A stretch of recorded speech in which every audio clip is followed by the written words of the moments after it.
నమస్కారం RR news కు స్వాగతం.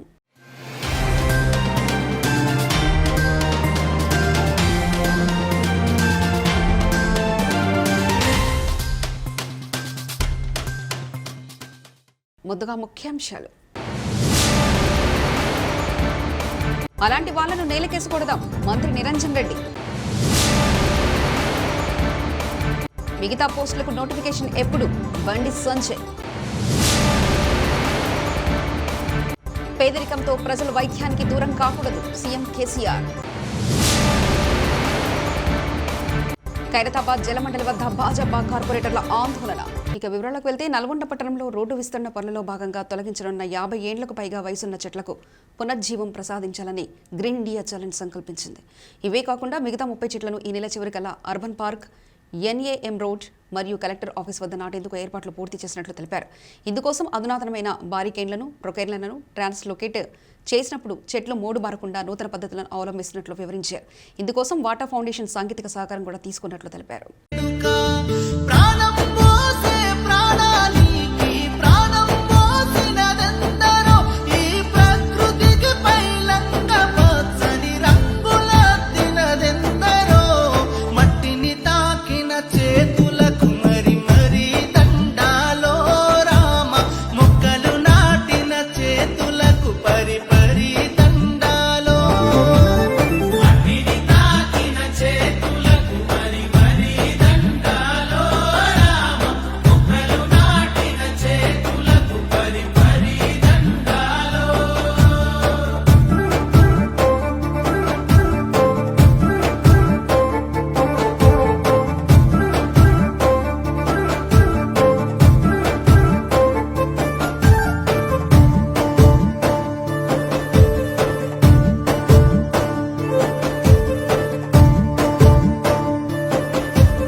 సచివాలయంలో మంగళవారం విద్యుత్ పంపిణీ సంస్థల అధికారులతో ఇంధన శాఖ మంత్రి పెద్దిరెడ్డి రామచంద్రారెడ్డి సమీక్ష నిర్వహించారు.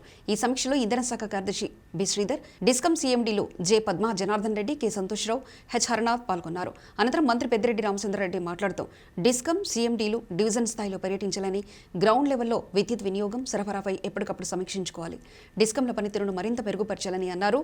రైతులకు విద్యుత్ను ఇచ్చే ట్రాన్స్ఫార్మర్లు కాలిపోతే తక్షణం స్పందించాలి. ట్రాన్స్ఫార్మర్లు రిప్లేస్ చేసే సందర్భంలో అధిక జాప్యం వల్ల రైతులు పంట నష్టపోతారు. వారం రోజుల్లో కాలిపోయిన వాటి స్థానంలో పనిచేసేవి ఏర్పాటు చేయాలి.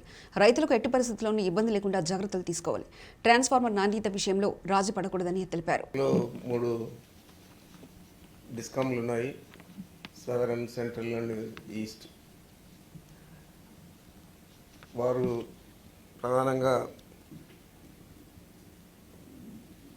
బ్రిడ్జ్ క్రియేటర్స్, బ్రిడ్జ్ బిల్డర్స్ అని, ఏదంటే ప్రజలకు, రైతులకు, తర్వాత ప్రభుత్వానికి వారధిగా పనిచేస్తారు.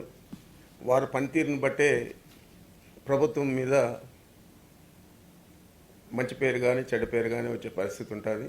అంచేత బాగా మెరుగుపరిచి పవర్ లాసెస్ అంతా కూడా కంట్రోల్ చేసి, ట్రాన్స్ఫార్మర్స్ ఏదైతే కాలిపోయే పర్సంటేజ్ ఎక్కువ ఉన్నాయో వాటినన్నింటినీ కూడా తగ్గించి, క్వాలిటీ ప్లస్ అక్కడ ఓవర్లోడ్ ఉంటే ఆల్టర్నేటివ్గా ఏదైనా లైన్లు వేసుకోవడం లేదా అడిషనల్ ట్రాన్స్ఫార్మర్లు పెట్టడం అవన్నీ చేయాలా. ఈ ఎర్తింగ్ కూడా బాగా అసర్టైన్ చేసుకొని ఎర్తింగ్ ప్రాబ్లం లేకుండా కూడా చూడాలని చెప్పి వారికి చెప్పేదే కాకుండా, రీజనల్గా మనకు డివిజన్ లెవెల్లో సిఎండి పోతే దాని ఎఫెక్ట్ చాలా ఎక్కువగా ఉంటుంది. కాబట్టి సిఎండి క్షేత్రస్థాయిలో అక్కడ రివ్యూ చేస్తే ఇంకా గ్రౌండ్ లెవెల్లో పనిచేసే లైన్మెన్ దగ్గర నుంచి ఈ దాకా అందరి పనితీరు కూడా మెరుగుపడుతుందని చెప్పి పీరియాడికల్గా వెళ్ళి రివ్యూ చేయాలని చెప్పి కూడా మనకు తెలియజేయడం జరిగింది. అదేవిధంగా ఈ ట్రాన్స్ఫార్మర్ ఏదైనా కాలిపోతే బై ఎనీ ఛాన్స్ మనం అది టెక్నికల్గానో లేకపోతే క్వాలిటీ లేకుండానో లేకపోతే ఎర్తింగ్ వల్ల లేకపోతే ఓవర్లోడ్ వల్ల కాలిపోతే దాన్ని రైతుకు ఇబ్బంది లేకుండా ఎంతో ఖర్చు పెట్టి అప్పులు చేసి పంట వేసింటాడు. మరి ఆ పంట నష్టపోకుండా మనం వారం లోపల ట్రాన్స్ఫారాలను మార్చాలని చెప్పి కూడా తెలియజేయడం జరిగింది. అదే ఎప్పటికప్పుడు వీళ్ళు సిఎండీలు ఎక్కువగా పర్యవేక్షిస్తే అక్కడ పవర్ ఫెయిల్యూర్స్ లేదా ఇంకా ఇతరత్ర మనం ఏవైతే మెరుగుపరచుకోవాలో అవన్నీ కూడా చేసుకోవడానికి అవకాశాలు ఉంటాయి. అదేవిధంగా ఈ మనం ఎక్కడైతే ఇప్పుడు ఇంకా మనం కొన్ని సబ్స్టేషన్లు లేకపోతే ఇంకా కొన్ని ఈ లైన్స్ వేసి మన పవర్ లాసెస్ అంతా కూడా తగ్గించాలని ప్రయత్నం చేస్తూ ఉన్నారు. అవన్నీ కూడా బాగా అసెస్ చేసి ఇప్పుడు మనకు ఎక్కడైతే ఎక్కువగా ఈ ప్రాబ్లమ్స్ అన్నీ ఉన్నాయో అవి సార్ట్అవుట్ చేయడానికి అలాంటి చోట ఇవన్నీ కూడా టేకప్ చేసే విధంగా చర్యలు తీసుకోవాలని కూడా తెలియజేయడం జరిగింది. మా ప్రభుత్వంది దాదాపు 31 లక్షల ఇండ్ల పట్టాలు ఇవ్వడం జరిగింది. 16 లక్షల ఇండ్లు మంజూరు చేసి అన్నీ కూడా వివిధ దశల్లో ఉన్నాయి. అక్కడ త్రాగునీటికి ఇబ్బంది లేకుండా అక్కడ ఇండ్లు కట్టుకునేదానికి నీటి ఇబ్బంది లేకుండా అక్కడ వేసిన బోర్లన్నీ కూడా ఆర్డబ్ల్యూఎస్ వారు ఏదైతే వేసారో వాటన్నిటికీ కూడా పవర్ కనెక్షన్స్ పూర్తిగా ఎక్కడ కొన్ని కొద్దిగా మిగిలిపోయి ఉంటే అవన్నీ కూడా ఇవ్వాలని చెప్పి చెప్పడం జరిగింది. అదేవిధంగా జగనన్న కాలనీస్లో ఏదైతే నిర్మాణ దశ పూర్తిగా వస్తూ ఉందన్నప్పుడు తప్పనిసరిగా అక్కడ పవర్ కనెక్షన్స్ మీటరు ఆ ఇండ్లకు మీటర్లు పెట్టడము ఇవన్నీ కూడా పూర్తి స్థాయిలో డిస్కంలే చేయాలా. ఇది గవర్నమెంట్కు ట్రస్ట్ ప్రోగ్రాం, ముఖ్యమంత్రి గారి మానసపుత్రిక ఈ హౌసింగ్ ప్రోగ్రాం కాబట్టి దానికి ఎక్కువ ప్రయారిటీ ఇవ్వాలని కూడా చెప్పడం జరిగింది. ఈ విధంగా ఇవన్నీ కూడా పీరియాడికల్గా రివ్యూ చేసే విషయాలే. ఇంకో వచ్చే రివ్యూలో ఇంకా ఎక్కువగా మెరుగుపరుచుకొని ఇంకా ఏదైనా ఇబ్బందులు ఉంటే వాళ్ళు ప్రభుత్వం దృష్టికి తెస్తే వాటి మీద కూడా మనం రెమెడియల్ మెజర్స్ తీసుకునేదానికి అవకాశం ఉంటుంది. కాబట్టి ఈ విధంగా తిరుపతి రియా ఆసుపత్రి వద్ద అమానవీయ ఘటన చోటు చేసుకుంది. 10 ఏళ్ల బాలుడి మృతదేహాన్ని తీసుకెళ్లడానికి అంబులెన్స్ సిబ్బంది వ్యవహరించిన తీరు దారుణమని స్థానికులు ఆరోపిస్తున్నారు. ఇక వివరాలకు వెళ్తే అన్నమయ్య జిల్లా చిట్వెల్లికి చెందిన మామిడి తోటలో కూలీగా చేసే వ్యక్తి తన కుమారుడు జైష్వా అనారోగ్యంతో ఉండడంతో ఇటీవల తిరుపతి రియాకు తీసుకొచ్చాడు. చికిత్స పొందుతూ కిడ్నీ కాలేయం పూర్తిగా పనిచేయకపోవడంతో బాలుడు నిన్న రాత్రి 11 గంటల సమయంలో మృతి చెందాడు. బాలుడిని తిరుపతి నుంచి 90 కిలోమీటర్ల దూరంలో ఉన్న చిట్వెల్లికి తీసుకెళ్లడానికి రియా అంబులెన్స్ డ్రైవర్లను అడగ్గా 10,000 అవుతుందని చెప్పారు. అంత మొత్తం భరించలేని తండ్రి ఈ విషయాన్ని స్వగ్రామంలో ఉన్న తమ బంధువులకు తెలియజేయడంతో వారు ఉచిత అంబులెన్స్ రియాకు పంపారు. ఈ క్రమంలో రియా అంబులెన్స్ డ్రైవర్ కొట్టి పంపేశారు. తమ అంబులెన్స్లోనే మృతదేహాన్ని తీసుకెళ్లాలని పట్టుబట్టారు. దీంతో బాలుడు తండ్రి చేసేదేమి లేక ద్విచక్ర వాహనంలోని కుమారుని స్వగ్రామానికి తీసుకెళ్లారు. ఇటువంటి ఘటనలను గతంలోనూ జరిగాయని స్థానికులు చెబుతున్నారు. అంబులెన్స్ డ్రైవర్ల అరాచకాలకు అడ్డుకట్ట వేసేందుకు అధికారులు కానీ పోలీసులు కానీ చర్యలు తీసుకోకపోవడంతోనే ఇలాంటి ఘటనలు కొనసాగుతున్నాయని ఆరోపిస్తున్నారు.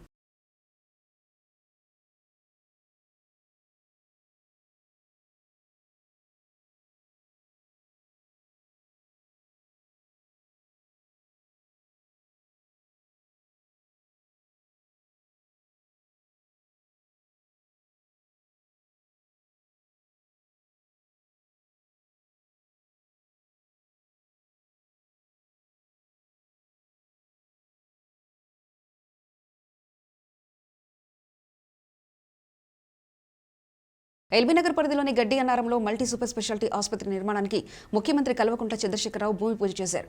ఈ కార్యక్రమంలో మంత్రులు హరీష్ రావు, వేముల ప్రశాంత్ రెడ్డి, సబితా ఇంద్రారెడ్డి, ఎమ్మెల్యేలు సుధీర్ రెడ్డి, కిషన్ రెడ్డి, జైపాల్ యాదవ్, జేహెచ్ఎంసీ మేయర్ గద్వాల్ విజయలక్ష్మితో పాటు పలువురు ప్రజాప్రతినిధులు పాల్గొన్నారు. 21.36 ఎకరాల్లో G+14 అంతస్తుల్లో 1000 పడకల ఆసుపత్రిని నిర్మించనున్నారు. 300 ఐసీయూ బెడ్స్, 16 ఆపరేషన్ థియేటర్లు ఉండేలా ఆసుపత్రి నిర్మాణం చేపట్టనున్నారు. ఈ మల్టీ సూపర్ స్పెషాలిటీ హాస్పిటల్కు 900 కోట్లు కేటాయించారు. బృహస్పతి ప్రచోదాస్తానో మంచంత్వం హాసః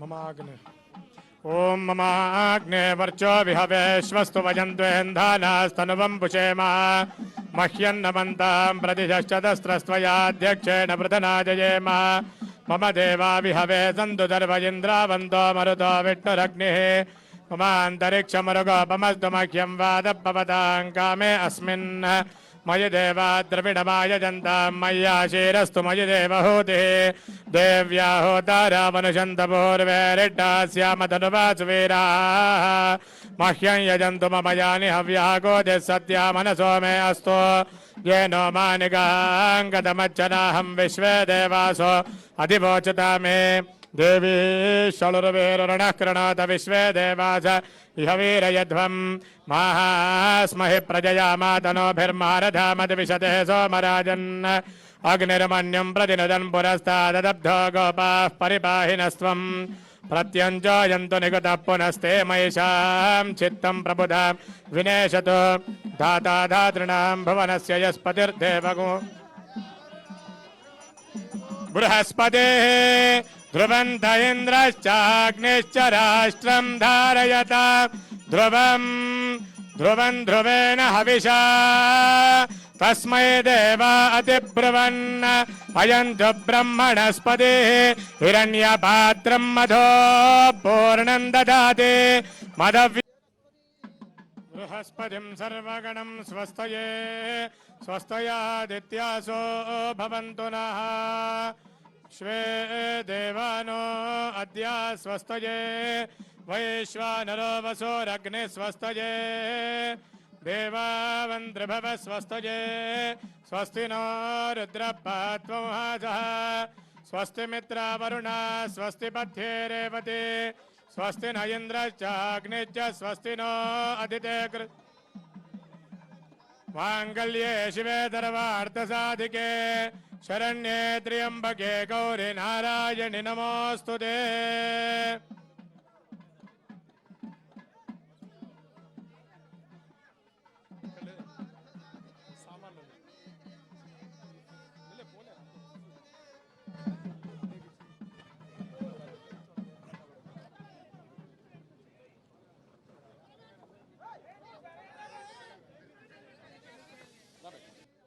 दानवेन्द्रो महाबलः तेन त्वां प्रतिबध्नामि रक्षमाचलमाचल श्रीमान्नारायणो विष्णुर्वासुदेवोऽभिरदात्मनामृतोपहारान् निवेदयामि समर्पयामि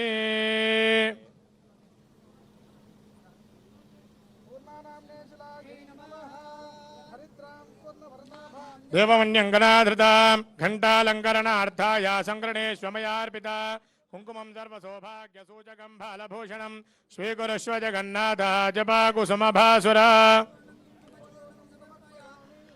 ते पराजने दोर्वा आरोहन्तु पुष्पिणीः रदाश्च पुण्डरीकानितभद्रस्य ग्रहा इमे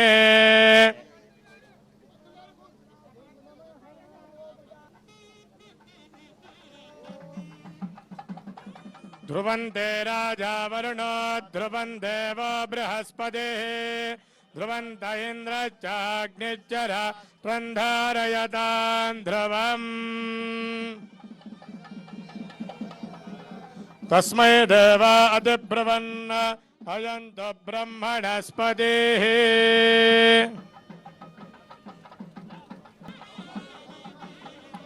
यं वायुवात्मना धूपमाग्रापयामि रं वह्न्यात्मना दीपं दर्शयामि त्वम् अमृतात्मना अमृतोपहारान् निवेदयामि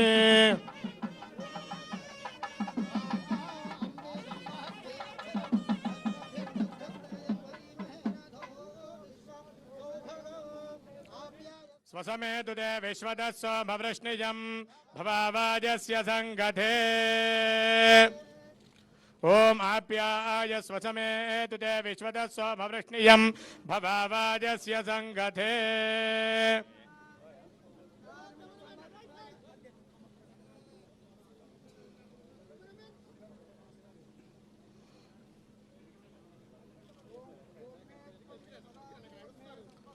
अलक्षणे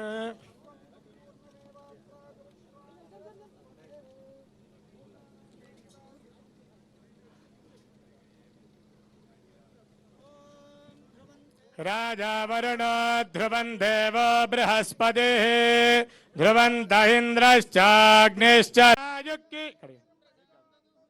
भागदेशेनैवैनं प्रणयति ब्राह्मणायुषेज उद्धरेत् ब्राह्मणो वै सर्वा देवता सर्वाभिरैवैनं देवताभिरुद्धरति यावतीर्वै देवतास्ताः सर्वा वेदविधिब्राह्मणे वसन्ति तस्मात् ब्राह्मणेभ्यो वेदविद् दिवे दिवे नमस्कुर्यान्ना श्रीलङ्के कीर्तये देता एव देवता प्रीणाति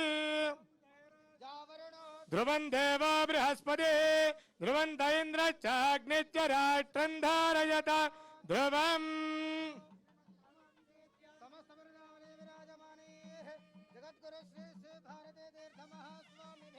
अनुग्रहीतोऽयं प्रसादः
అదిగో జలకాళేశ్వరం అదిగో కాళేశ్వరం అదిగో మన కాళేశ్వరం అదిగో కాళేశ్వరం అదిగో జలకాళేశ్వరం అదిగో కాళేశ్వరం అదిగో మన కాళేశ్వరం అదిగో. రాష్ట్ర అంబార్కి క్రీడా పర్యాటక సాంస్కృతిక శాఖ మంత్రి వి శ్రీనివాస్ గౌడ్ మహబూబ్ నగర్ పట్టణం నుంచి అడ్డాకులలో జరిగే కార్యక్రమంలో పాల్గొనేందుకు వెళ్తున్న సమయంలో దారిలో జానంపేట వద్ద కర్నూలు నుండి వస్తున్న వాహనం ప్రమాదవశాత్తు డివైడర్ని ఢీకొని బోల్తా పడిన ఘటనను చూసి వెంటనే వాహనంలో ఉన్న వారిని తన సిబ్బందితో కలిసి రక్షించారు. వాహనంలో ఉన్న చిన్నపిల్లలను బయటకు తీసి ప్రథమ చికిత్సను అందించారు. క్షతగాతులను జానంపేట పిహెచ్సికి తరలించి మెరుగైన వైద్యాన్ని అందించాలని జిల్లా అదనపు కలెక్టర్ తేజాస్ నందులాల్ పవర్ని ఆదేశించారు.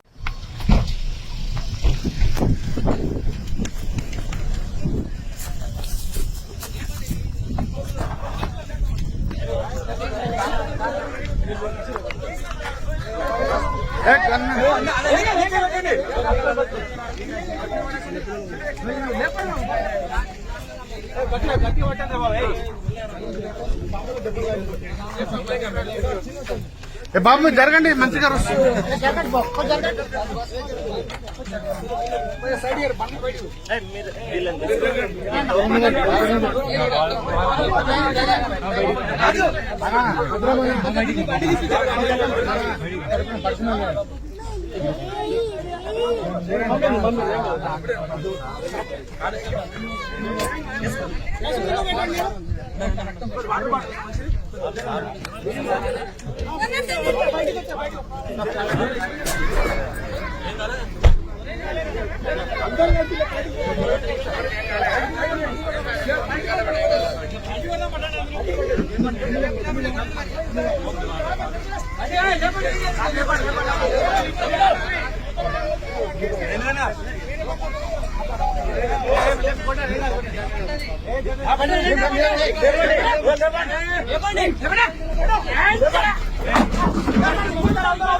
బాబు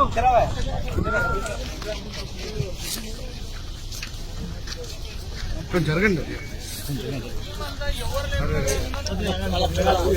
ఫస్ట్ ఎయిడ్ కిట్ ఉంటుంది.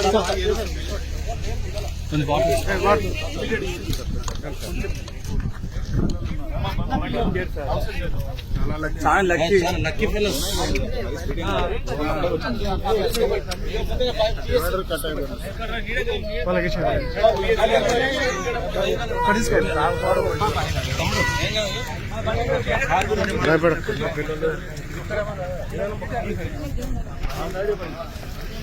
కాలుకు దెబ్బ తాకింది. అరే బాబాయ్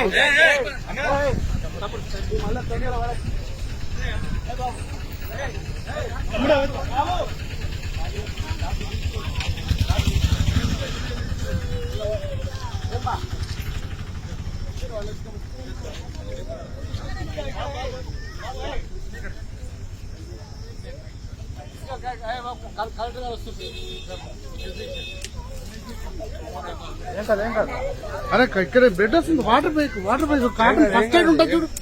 ఫస్ట్ ఎయిడ్ కిట్ ఉంటుంది చూడు అక్కడ.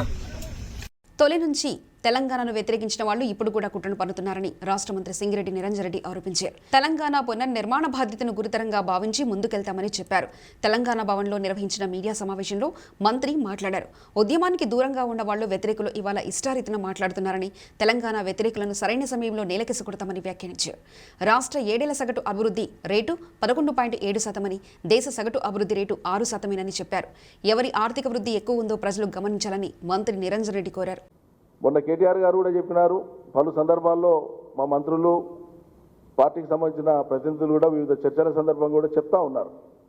వీళ్ళు అవగాహన లేని అపరిపక్వతతో కూడినటువంటి మాటలు మాట్లాడుతున్నారు బీజేపీ నాయకులు. నేను పేర్లు ఉదాహరించడం నాకు ఇష్టం లేదు. తరచూ మాట్లాడేటువంటి నాయకులందరికీ వర్తిస్తుంది నేను చెప్పేటువంటిది. వాళ్ళు ఎంపీలు కావచ్చు, కేంద్ర మంత్రి కావచ్చు, వాళ్ళ నాయకులు కావచ్చు. ఏం మాట్లాడినా సరే తెలంగాణలో ఎవరైనా పప్పు వండుకొని దాంట్లో పోపు పెట్టుకున్నా కూడా ఈ పోపు మాదే అనేటువంటి చిల్లర మాటలు మాట్లాడతారు. గంత గలీజ్గా ఉంటుంది వీళ్ళ వ్యవహారం. ఒక స్థాయి హుందాతనము, నిండుతనము, వివరాలతో అంకెలతో కూడినటువంటి భాష్యం చెప్పడం ఇవేవి ఉండవు. ప్రతిదానికి లెక్కే ఉంటుంది కదా. సర్కారు లెక్కలు ఉంటాయి కదా. ఒట్టిగా ఎవరో వ్యక్తులు ట్యాంపర్ చేసేది ఉండదు కదా. వ్యక్తిగత ఇంటర్ప్రిటేషన్స్ అసలే ఉండవు, వ్యాఖ్యానాలు ఉండవు. 7 ఏళ్లలో తెలంగాణ రాష్ట్రం నుంచి కేంద్రానికి పోయినటువంటి నిధులు మొత్తం పన్నుల రూపంలో, జీఎస్టీ రూపంలో, సెస్సుల రూపంలో అన్నీ కలిపి కేంద్రానికి పోయినటువంటి నిధులు మొన్ననే చెప్పినాం. క్లారిటీ ఎవరు కూడా డిస్ప్యూట్ చేయనటువంటిది 3,65,797 కోట్లు. తెలంగాణ ప్రజల చెమట, కష్టము, రక్తమాంసాలు, ఈ శ్రమ ఇదంతా కలిపి పన్నుల రూపంలో కేంద్రానికి వెళ్ళినటువంటిది. ఎందుకంటే ఏక విధాన ట్యాక్స్ భారతదేశంలో అమలవుతుంది కాబట్టి మొత్తం కేంద్రానికి పోయినటువంటిది అంతా కలిపి 3,65,797 కోట్లు. రాజ్యాంగబద్ధంగా ప్రక్రియ ఏంది? ఇక్కడి నుంచి అక్కడ పోయినాక మళ్ళీ అక్కడి నుంచి చట్టపరంగా రాజ్యాంగబద్ధంగా ఈ రాష్ట్ర వాటా ఎంతనో అంత డెవల్యూషన్ అయి రావాలి. అది వాళ్ళు ఇచ్చుడు తీసుకున్నాడు కాదు. ఇది మన వాటా మనకు రావాలి. మన వాటాగా మనకు రావాల్సినటువంటి దాంట్లో మనకు వచ్చింది ఎంత అంటేనంటే కేవలం 1,68,647 కోట్లు వచ్చింది. ఇది అంకెలు ఉన్నాయి. వాళ్ళు మాట్లాడితేనంటే ప్రతిదానికి ఇది మేమే ఇచ్చింది, ఏది మాట్లాడినా ఇది మేమే ఇచ్చినాం, అది మేమే ఇస్తాం, ఇది మేమే ఇస్తే పక్క రాష్ట్రాలలో ఎందుకు అంటే దానికి జవాబు ఇయ్యరు. మళ్ళీ ఏదైనా ఊరికి పోతానంటే వైకుంఠ ధామం కనిపిస్తే ఇగో చూసినా ఇది మేము ఇచ్చింది అంటారు. పల్లె ప్రకృతి వనం కనిపిస్తే చూసినా ఇది మేము ఇచ్చింది అంటారు. మరి ఇటువంటి ఏడుపు ఎందుకో మళ్ళీ 20 రాష్ట్రాలలో ఎందుకు ఏడుస్తున్నారు? మీకు ఎందుకు చేతనైతే ఏడవనికి? ఇక్కడ జరిగినటువంటి ఇదే అభివృద్ధి కార్యక్రమాలు మీరు ఇచ్చేటోళ్ళు అయితే ఇతర రాష్ట్రాల్లో ఎందుకు చేస్తలేరు? అంటే మీరు మాట్లాడేది ఎంత పచ్చి అబద్ధాలంటే మీ అపరిపక్వతను ప్రజలు ఏమనుకుంటారో అనేటువంటి ఇంగితం కూడా లేకుండా మాట్లాడుతున్నారు. రాజ్యాంగబద్ధంగా రాష్ట్రానికి రావాల్సినవే మీరు ఇస్తలేరు. వాటి కోసమే మేము ఆందోళన చేయాల్సి వస్తుంది. ఇక మీ సిపాయితనానికి 2014లో ఉండేటువంటి ఆర్థిక స్థితి, భారత ఆర్థిక స్థితి, జీడిపికి సంబంధించినటువంటిది 2014లో ఉండేటువంటి స్థితి నుంచి ఇవాళ 2022 వరకు చాలా దారుణంగా పడిపోయింది. పార్లమెంటులో అనేక మంది సభ్యులు మాట్లాడినారు, ఎత్తి చూపినారు ఆ విషయాన్ని. దానికి ఏదో సాకులు వెతికినారు. కోవిడ్ అన్నారు, ఇంకోటి అన్నారు. అవి కోవిడ్ వచ్చింది 2 ఏళ్లే మీ 8 ఏళ్ల పరిపాలనలో. అదేవిధంగా ఆకర్షణీయమైనటువంటి నినాదాలు. నిజంగానే ఏదో అద్భుతం జరిగిపోతుందని ప్రారంభంలో అందరం అనుకున్నాం. ఏదో నూతనత్వం ఉంటుంది, భిన్నత్వంతో కూడిన పరిపాలన వచ్చే అవకాశం ఉందని చెప్పి సైద్ధాంతికంగా విభేదించిన ఇతర రాజకీయ పార్టీలలో ఉండేటువంటి సగటు మాలాంటి వాళ్ళని కూడా ఆశించినాం ఏదో గొప్ప జరుగుతుందేమో అని. అంతా అబద్ధం. ఇంత పెద్ద ఎత్తున రాజ్యాంగబద్ధ పదవులలో ఉండి ప్రజల్ని ఉద్దేశపూర్వకంగా మోసం చేయాలనుకోవడం మాత్రం గతంలో ఎన్నడూ చూడలే. చాలా దారుణం ఇది. మేక్ ఇన్ ఇండియా పేరు పెడితే ఇవన్నీ నేను వివరాలతో పాటు చెప్తున్నాను, ఒట్టిగా ఏది మాట్లాడతలేను. మేక్ ఇన్ ఇండియా అనేటువంటిది ఒక పెద్ద స్లోగన్. జాతీయమైనటువంటి మనకుండేటువంటి సాంకేతికతతో 8 ఏళ్ల తెరాస పాలనలో కేవలం పోలీస్ పోస్టుల్ని భర్తీ చేస్తున్నారని భాజపా రాష్ట్ర అధ్యక్షుడు బండి సంజయ్ అన్నారు. పోలీస్ శాఖలో కాకుండా మిగతా 63,425 పోస్టుల భర్తీకి నోటిఫికేషన్ ఎప్పుడిస్తారని సీఎం కేసీఆర్ కు రాసిన బహిరంగ లేఖలో ప్రశ్నించారు. ఇతర శాఖలోని ఖాళీల భర్తీలను ప్రభుత్వం నిర్లక్ష్యం చేస్తుంది. మీ నియంత పాలనను అడ్డు రాకూడదనే పోలీస్ పోస్టులు భర్తీ చేస్తున్నారు. ఖాళీగా ఉన్న ఉపాధ్యాయ పోస్టుల భర్తీకి చర్యలు తీసుకోవాలి. ఎన్నికల హామీ వరకు 3.5 ఏళ్లలో ఒక్కో నిరుద్యోగి 1.20 లక్షల భృతి చెల్లించాలి. ప్రభుత్వ శాఖలో ఖాళీల భర్తీకి జాబ్ క్యాలెండర్ ప్రకటించాలి. నియోజకవర్గ కేంద్రాల్లో ప్రభుత్వం శిక్షణ కేంద్రాలు ఏర్పాటు చేయాలి. కాలయాపన చేయకుండా ఉద్యోగుల భర్తీకి నోటిఫికేషన్లు ఇవ్వాలి. ఒప్పంద పొరుగు సేవల సిబ్బందిని క్రమబద్ధీకరించాలి. విధుల నుంచి తొలగించిన ఫీల్డ్ అసిస్టెంట్ను తిరిగి తీసుకోవాలని బండి సంజయ్ లేఖలో పేర్కొన్నారు.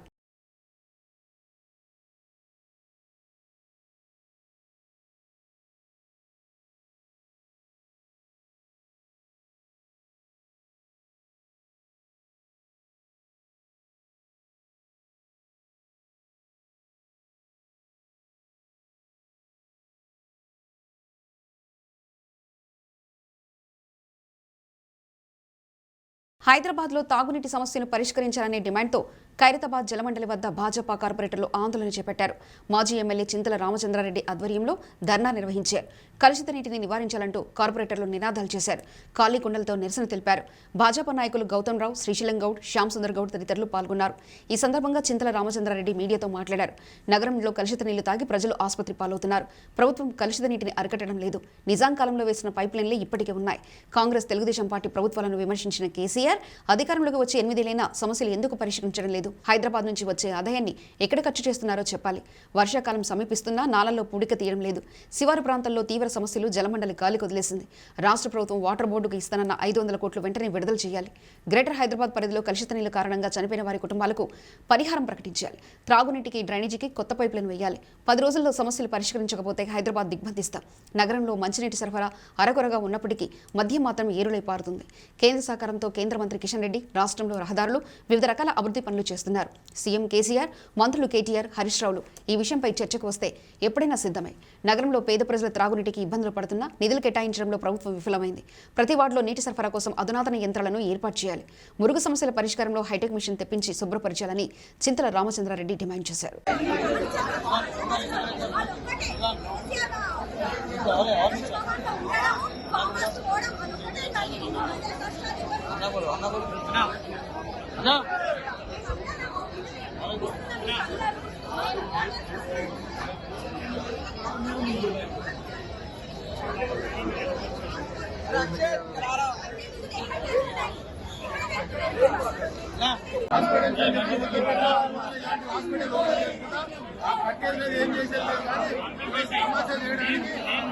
నగరంలో మొత్తం గులాబీమయం చేస్తున్నారు. ఈరోజు నీళ్లు వస్తాను ఏ డివిజన్ చూసినా 10 వైన్స్ లో 10 బార్లు ఇచ్చిండు. కానీ ఎక్కడ నీళ్ళ ట్యాంకులు కట్టడం కానీ, కొత్త సివరేజ్ లైన్ వేయడం కానీ, కొత్త వాటర్ లైన్ వేయడం కానీ ఇక్కడ చేస్తలేదు.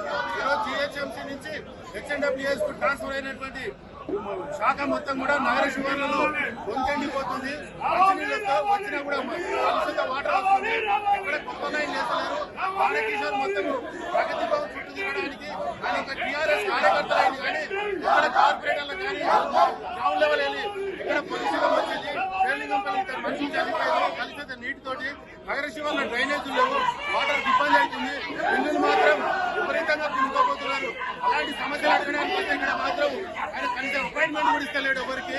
అందుకని ఈ రోజు జిహెచ్ఎంసీలో కార్పొరేటర్ అందరం భారతీయ జనతా పార్టీలో ముట్టడిస్తా ఉన్నాం. ఇలా హైదరాబాద్ లో కొంచెంటుంది. రంజాన్ వచ్చింది, వాళ్ళకి నీళ్ళు లేవు. ఇక్కడ శివరాత్రి వాళ్ళకి నీళ్ళు ఎక్కడ పోయినా శ్రీరామనవమికి ఒక ట్యాంకర్ కూడా పంపించారు. ఎక్కడ చూసినా కూడా లిక్కర్ మాఫియాడు రాజ్యం వెళ్తుంది హైదరాబాద్ లో. కానీ మంచినీళ్ళు మాత్రం ఒక్క నీళ్ళు ఇచ్చే పరిస్థితి లేదు. ఈరోజు గాలితో నీళ్ళు వస్తున్నది.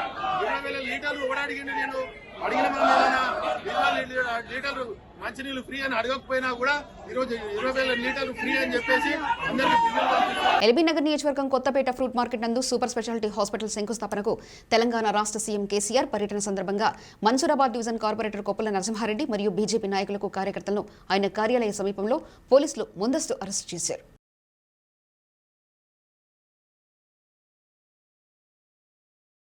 విజయవాడలో మే 1న కార్మిక దినోత్సవ సందర్భంగా రాష్ట్ర టీఎన్టీయూసీ ఆధ్వర్యంలో జరగబోయే కార్మిక బహిరంగ సభ ఆటో పోస్టర్ను బోండా ఉమా కార్యాలయంలో టీఎన్టీయూసీ రాష్ట్ర అధ్యక్షులు గొట్టుముక్కల రఘురామరాజు మరియు ఇతర కార్మిక నాయకులతో కలిసి విడుదల చేశారు.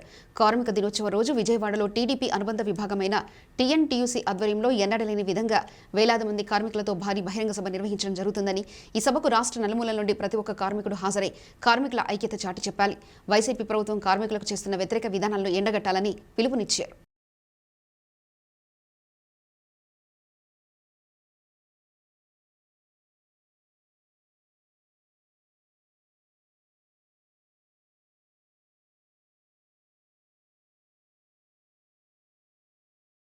తిరుపతిలో రుయా ఆసుపత్రిలో సోమవారం రాత్రి అంబులెన్స్ డ్రైవర్ సాగించిన దందాపై ఏపీ వైద్య ఆరోగ్య శాఖ మంత్రి విడుదల రజని స్పందించారు. ఈ ఘటనకు కారణమైన వారిని వదిలిపెట్టే ప్రసక్తే లేదని తేల్చి చెప్పేసిన మంత్రి దోషులను కఠినంగా శిక్షిస్తామని తెలిపారు. భవిష్యత్తులో ఇలాంటి ఘటనకు తావు లేకుండా మహాప్రస్థానం అంబులెన్స్లు నిరంతరం పనిచేసేలా త్వరలో ఓ కొత్త విధానాన్ని అమల్లోకి తీసుకొస్తామని రజని పేర్కొన్నారు. జరిగినటువంటి ఘటన ఎంతగానో బాధాకరం. ఈ ఘటనలో ఎవరైతే పాల్పడ్డారో వాళ్ళందరినీ కూడా కఠినంగా చర్యలు తీసుకుంటాం. వాళ్ళందరి మీద కూడా ఏదైతే ఈ ఘటన జరిగిందో దీనికి సంబంధించి అక్కడ ఉన్నటువంటి సూపరింటెండెంట్ గారికి కూడా షోకాజ్ నోటీస్ ఇవ్వడం జరిగింది. అలానే అక్కడ ఉన్నటువంటి సిఎస్ఆర్ఎంఓను కూడా సస్పెండ్ చేయడం జరిగింది. అలాగే దీని మీద ఈ జరిగిన ఘటన మీద ఒక ఎంక్వైరీ కూడా ఆదేశాలు ఇవ్వటం జరిగింది. అలానే ఏదైతే ఈ ఘటన జరిగిందో, ఏదైతే ఆ కంప్లైంట్ రిసీవ్ అయిందో, ఈ ప్రైవేట్ అంబులెన్స్లు అందరూ కూడా ఒక సిండికేట్గా మారి ఏదైతే ఆ బయట నుంచి వచ్చినటువంటి అంబులెన్స్ వాళ్ళ మధ్య ఏదైతే విభేదాలు ఏర్పడ్డాయో, సో దాని మీద ఒక కంప్లైంట్ కూడా తీసుకోవడం జరిగింది. పోలీసులు ఇప్పటికే ఎఫ్ఐఆర్ కూడా చేసి అందులో ఎవరైతే ఉన్నారో వాళ్ళందరినీ కూడా ఇప్పటికే కస్టడీలో కూడా తీసుకోవడం జరిగింది, అరెస్ట్ చేయడం కూడా జరిగింది. AP CM YS Jaganmohan Reddy ఈ నెల 28న విశాఖ పర్యటనకు వెళ్లనున్నారు. ఈ సందర్భంగా వేలాది మంది లబ్ధిదారులకు ఆయన ఇళ్ల పట్టాలు అందించనున్నారు. ఈ మేరకు అధికార యంత్రాంగం ఏర్పాట్లను పూర్తి చేసింది. విశాఖ నగర శివార్లో ఒకే చోట 72 లేఅవుట్లను అధికారులు సిద్ధం చేశారు. మొత్తం 300 ఎకరాల మేర విస్తీర్ణంలో 9,000 మంది పేదలకు ఇళ్ల స్థలాలను కేటాయించారు. ఈ ఇళ్ల స్థలాల పట్టాలను వాటి లబ్ధిదారులకు జగన్ పంపిణీ చేయనున్నారు.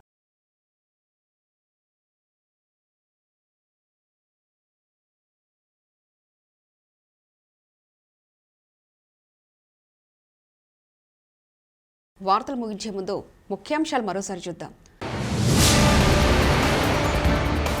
అలాంటి వాళ్లను నేలకేసుకొడదాం, మంత్రి నిరంజన్ రెడ్డి. మిగతా పోస్టులకు నోటిఫికేషన్ ఎప్పుడు? బండి సంజయ్. పేదరికంతో ప్రజలు వైద్యానికి దూరం కాకూడదు, సీఎం కేసీఆర్. ఖైరతాబాద్ జలమండలి వద్ద భాజపా కార్పొరేటర్ల ఆందోళన. సమగ్ర సమాచార శ్రవంతికై చూస్తూనే ఉండండి ఆర్ఆర్ న్యూస్. ఇవి ఇప్పటివరకున్న అప్డేట్స్. మరో బులెటిన్లో మళ్ళీ కలుసుకుందాం. నమస్కారం.